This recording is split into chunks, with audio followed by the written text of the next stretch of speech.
और बात करेंगे सीहोर की, जहां पूर्व सीएम शिवराज सिंह चौहान के बेटे कार्तिकेय सिंह का वीडियो काफी चर्चित हो रहा है।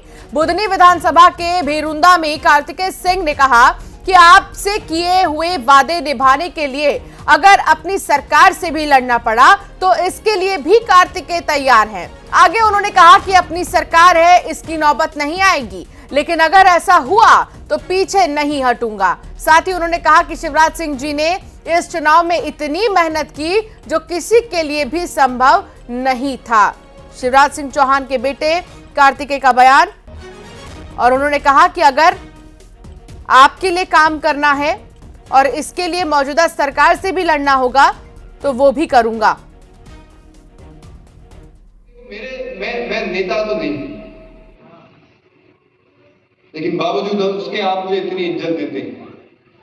अभी राजनीति में आने का मेरा कोई मन नहीं है। कुर्ता पहन के आया जरूर हूं, लेकिन बीच में आपके आ इसलिए रहा हूं, भाषणबाजी इसलिए कर रहा हूं क्योंकि देखो वोट मांगने मैं आया था आपके बीच में। और अगर अब पिताजी मुख्यमंत्री नहीं रहे और फिर वापस नहीं आऊंगा तो यार मैं अपने ऊपर रात को चैन की नींद सो नहीं पाऊंगा। तो वोट मांगने मैं आया था। जब आप लोगों ने मुझ पर विश्वास, देखो वोट मांगे तो पिताजी भी नहीं आए थे, और जब सामने उस समय जब चुनाव के जब कोई व्यक्ति माइक लेकर खड़ा था आश्वासन, तो वो मैं था।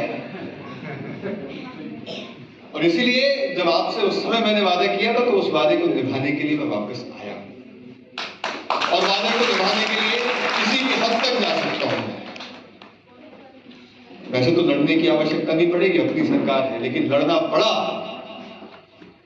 तो इस बात के लिए आप निश्चिंत रहिए, अगर आपके लिए लड़ना पड़ा, अगर हक के लिए लड़ना पड़ा तो वैसी नौबत नहीं आएगी, लेकिन अगर नौबत आई तो उसके लिए भी कार्तिकेय तैयार है। और अब बात होगी सिवनी की, जहां जिले के पेंच नेशनल पार्क से अब